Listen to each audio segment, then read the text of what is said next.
Selamat pagi teman-teman, salam sejahtera untuk kita semua. Perkenalkan, nama saya Florentina Yuniduhat. Saya adalah mahasiswi STIPA Santo Seredus Ruteng. Pada video kali ini, saya akan mempresentasikan mata kuliah pendidikan politik. Dalam video ini, saya akan menjelaskan 3 subtema pokok. Yang pertama, partai politik, yang kedua, demokrasi, dan yang ketiga, HAM atau hak asasi manusia. Sebelum saya melanjutkan presentasi, jangan lupa like, komen, dan subscribe. Oke, langsung saja. Yang pertama, partai politik. Yang pertama, pengertian partai politik. Partai politik merupakan salah satu ukuran dalam suatu masyarakat atau negara yang menganut paham demokratis.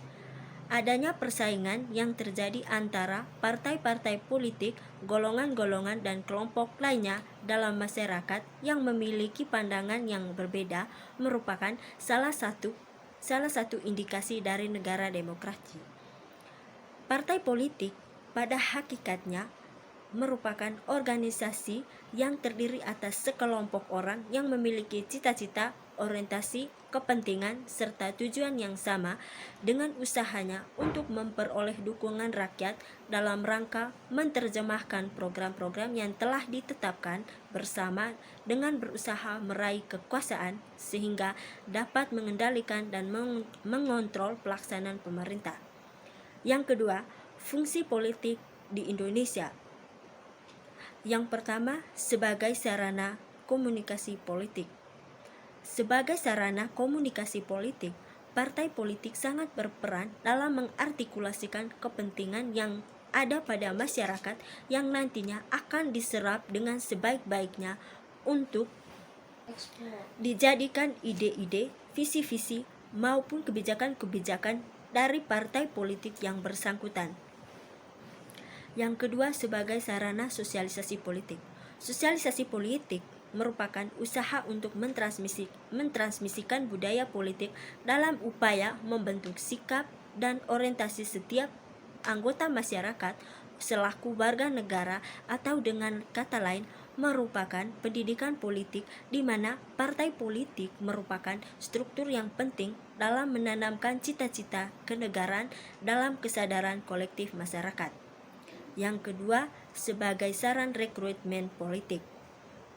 Partai politik ikut serta dalam upaya memperluas partisipasi politik bagi warga negara di mana ia merupakan suatu wahana untuk dapat melakukan penyeleksian kader-kader yang nantinya akan memimpin negara pada tingkat maupun posisi jabatan tertentu, yaitu dengan berusaha melakukan pencarian serta mengajak warga negara yang memiliki bakat untuk menjadi anggota partai politik untuk ikut serta dalam kegiatan partai. Maka partai politik akan melakukan pembinaan serta mendidik kader-kader baru tersebut untuk menggantikan kader-kader yang lama. Yang keempat, sebagai pengatur konflik. Suatu hal yang wajar apabila terjadi persaingan maupun beda pendapat yang terjadi dalam masyarakat dalam suatu sistem demokrasi di mana nilai-nilai dan kepentingan yang tumbuh dalam suatu lingkungan masyarakat memiliki berbagai keanekaragaman, rumit, serta cenderung terjadi persaingan antara satu dengan yang lainnya. Yang kelima, sebagai sarana partisipasi politik. Partisipasi merupakan penentuan sikap dan keterlibatan hasrat dari setiap individu dalam setiap situasi maupun kondisi yang dialami oleh organisasi yang menaungi dengan tujuan agar individu tersebut nantinya dapat terdorong untuk ikut serta dalam upaya mencapai tujuan organisasi serta ikut berpartisipasi dalam pertanggungjawaban bersama. Yang keenam, sebagai sarana untuk melakukan kontrol politik. Partai politik memiliki tugas untuk melakukan pengawasan serta peninjauan terhadap pelaksanaan jalannya pemerintahan agar dapat berjalan dengan baik sebagaimana mestinya. Oke, yang ketiga, nama partai politik yang diakui di Indonesia beserta tahun berdirinya dan ketua partai di tahun 2021. Yang pertama, Partai Politik Demokrat atau Nasdem berdiri pada tanggal 11 November 2011 diketuai oleh Surya Paloh. Yang kedua, Partai Kebangkitan Nasional atau PKB berdiri pada tanggal 23 Juli 1998 diketuai oleh Muhaimin Iskandar. Yang ketiga, Partai Keadilan Sejahtera atau PKS berdiri pada tanggal 20 Juli 1998 diketuai oleh Ahmad Syakiu. Yang keempat, Partai Demokrasi Indonesia Perjuangan atau PDIP berdiri pada tanggal 10 Januari 1973 diketuai oleh Megawati Soekarno Putri. Yang kelima, Partai Golongan Karya atau Golkar berdiri pada tanggal 20 Oktober 1964 diketuai oleh Airlangga Hartarto. Yang keenam, Partai Gerakan Indonesia Raya atau Gerindra berdiri pada tanggal 6 Februari 2008 diketuai oleh Prabowo Subianto. Yang ketujuh, Partai Demokrat berdiri pada tanggal 9 September 2001 diketuai oleh Agus Rimurti Yudhoyono. Yang kedelapan, Partai Amanat Nasional atau PAN berdiri pada tanggal 23 Agustus 1998 dan diketuai oleh Zulkifli Hasan. Oke, sekarang kita masuk pada subtema yang kedua, yaitu demokrasi. Yang pertama, pengertian atau konsep demokrasi. Demokrasi berasal dari kata demos yang artinya rakyat dan kratos maknanya pemerintahan. Dari dua kata tersebut, demokrasi diartikan sebagai pemerintahan rakyat. Yang kedua, hubungan demokrasi dengan kebebasan. Seperti yang kita ketahui, demokrasi adalah pemerintahan dari rakyat, oleh rakyat dan untuk rakyat. Demokrasi tidak terlepas dari hak-hak kebebasan yang dimiliki oleh rakyat. Dalam sistem demokrasi, adanya kebebasan tertentu bagi rakyat, karena kebebasan dan demokrasi merupakan dua hal yang sangat diasumsikan sebagai satu paket. Yang ketiga, hubungan demokrasi dengan pemerataan kesempatan. Dalam sistem demokrasi, adanya persamaan kesempatan setiap individu, baik itu kesempatan politik maupun kesempatan ekonomi yang diatur dalam hukum. Dalam kesempatan politik, setiap individu memiliki kebebasan yang sama untuk bergabung dalam suatu organisasi untuk bersama-sama mempengaruhi pemerintah dalam membuat kebijakan. Selain itu, dalam sistem demokrasi, setiap orang memiliki hak untuk memilih para pemimpin mereka melalui pemilihan umum. Lalu, kesamaan dalam ekonomi, setiap individu memiliki kebebasan untuk mengakses sumber-sumber ekonomi dan menggunakan kekayaannya dalam batas-batas yang tersepakati bersama dalam sistem demokrasi. Yang keempat, hubungan demokrasi dengan pemilihan umum. Negara demokrasi mengutamakan kepentingan umum daripada kepentingan pribadi. Artinya, demokrasi merupakan bentuk pemerintahan di mana formulasi kebijakan serta langsung atau tidak ditentukan oleh suara mayoritas warga yang memiliki hak suara melalui pada pemilihan. Dalam sebuah negara demokrasi sekaligus merupakan prosedur demokrasi untuk memilih pemimpin. Jadi, pemilihan umum merupakan pilar utama dari sebuah demokrasi. Yang kelima, hubungan demokrasi dengan partai politik. Dalam kehidupan demokrasi, partisipasi politik masyarakat, dalam hal ini orang per orang, sangat dihargai dan kebebasan untuk berpolitik dijamin. Hal ini berlawanan dengan masyarakat otoriter yang berusaha menanamkan sikap menerima secara pasif tanpa adanya jaminan kebebasan. Yang keenam, kriteria negara demokrasi. Proses demokrasi suatu negara memiliki beberapa ukuran. Demokrasi ada 4, yaitu yang pertama, dalam hal partisipasi efektif. Sebelum sebuah kebijakan digunakan oleh asosiasi, seluruh anggota harus mempunyai kesempatan yang sama dan efektif untuk membuat pandangan mereka diketahui oleh anggota-anggota lainnya sebagaimana seharusnya kebijakan itu dibuat. Yang kedua, voting equality. Ketika tiba saatnya keputusan tentang kebijakan, setiap anggota harus memiliki kesempatan yang sama dan efektif untuk memberikan suara dengan ketentuan seluruh suara dihitung sama. Yang ketiga, pemahaman yang cerah mengandung maksud bahwa dalam batas waktu yang rasional, setiap anggota harus memiliki kesempatan yang sama dan efektif untuk mempelajari kebijakan-kebijakan alternatif yang relevan dan konsekuensi-konsekuensi yang mungkin. Yang keempat, control of agenda. Hal pengawasan agenda, setiap anggota mempunyai kesempatan eksklusif untuk memutuskan apa dan bagaimana permasalahan yang dibahas dalam agenda. Yang ketujuh, kriteria negara pemerintahan demokrasi modern.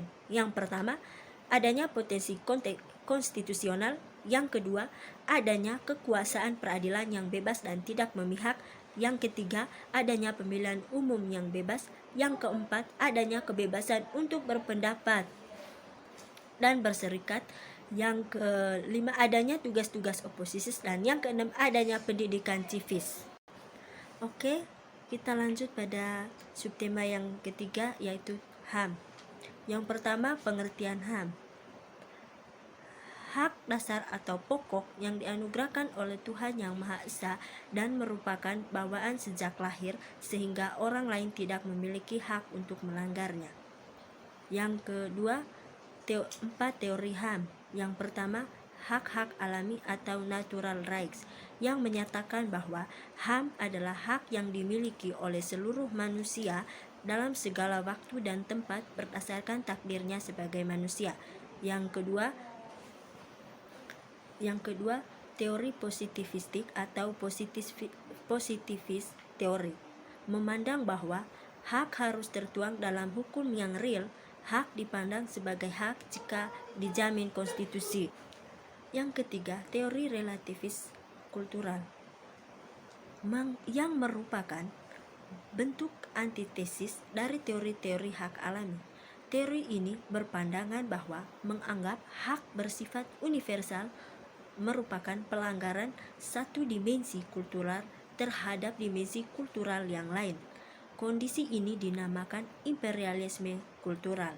Yang keempat, doktrin Marxis, menolak teori-teori hak alami karena negara atau kolektivitas merupakan sumber galian dari seluruh hak. Hak-hak mendapat pengakuan sebagai hak individual apabila telah memperoleh pengakuan dari negara atau kolektivitas. Yang ketiga, sejarah pertimbangan atau munculnya konsep HAM dari generasi pertama sampai keempat. Kelahiran HAM generasi pertama berawal dari lahirnya Piagam Magna Carta pada 1215 di Inggris. Magna Carta lahir sebagai bagian dari pemberontakan para calon terhadap Raja John. Magna Carta berisi suatu pengakuan akan adanya pembatasan kekuasaan absolut raja dan segala kekuasaannya harus dipertanggungjawabkan di hadapan hukum. Magna Carta mengatur tentang yang pertama, kekuasaan raja harus dibatasi. Yang kedua, hak asasi manusia lebih penting daripada kedaulatan raja. Dan yang ketiga, tidak seorang pun warga negara yang merdeka dapat ditahan atau dirampas kekayaannya, diperkosa, diasingkan, atau dengan cara apapun haknya diperkosa kecuali berdasarkan kepentingan umum. HAM generasi kedua mulai berkembang pasca bergulirnya pengaruh Magna Carta hingga dideklarasinya Piagam HAM PBB atau DUHAM, yaitu sejak Sidang Umum PBB tanggal 16 Desember 1966 merumuskan dua persetujuan, yaitu International Covenant of Economic, Social, dan Cultural Rights dan International on Civil and Political Rights. Kedua kovenan sengaja ditetapkan bersama sebagai bentuk kompromi dari pertentangan pada saat perumusannya ketika itu. Selanjutnya, perkembangan HAM generasi ketiga mengalami akselerasi ke arah integrasi hak-hak ekonomi, sosial, budaya, politik, dan hukum dalam satu tempat yang disebut dengan hak-hak pembangunan. Generasi HAM Keempat, yang mengkritik peranan negara yang dominan dalam pembangunan ekonomi yang menyebabkan dampak negatif terhadap kesejahteraan masyarakat. Yang keempat, perkembangan HAM di Indonesia. Perkembangan HAM di Indonesia berlangsung sejak PPKI mempersiapkan kemerdekaan Indonesia. Pada saat itu, terjadi perdebatan sengit antara kubu Soekarno dan kubu Hatta mengenai perlu tidaknya HAM dicantumkan dalam Undang-Undang Dasar 1945. Kompromi yang terjadi antara kubu Soekarno dan kubu Hatta telah melahirkan pasal-pasal hak-hak warga negara dalam Undang-Undang Dasar 1945 proklamasi. Hingga akhir jabatan Soeharto, HAM belum diatur dalam Undang-Undang Dasar 1945. Karena itu, bangsa Indonesia menghormati setiap upaya suatu bangsa untuk menjabarkan dan mengatur HAM sesuai dengan sistem nilai dan pandangan hidup masing-masing. Bangsa Indonesia menjunjung tinggi dan menerapkan HAM sesuai dengan Pancasila sebagai pandangan hidup. Selaras dengan hal itu, bangsa Indonesia mempunyai pandangan dan sikap mengenai HAM yang bersumber dari ajaran agama, nilai moral universal, dan nilai luhur budaya bangsa serta berdasarkan Pancasila dan Undang-Undang Dasar 1945. Oke teman-teman, sekian saja presentasi dari saya. Semoga ilmunya dapat bermanfaat bagi teman-teman. Sekian dan terima kasih, sampai jumpa.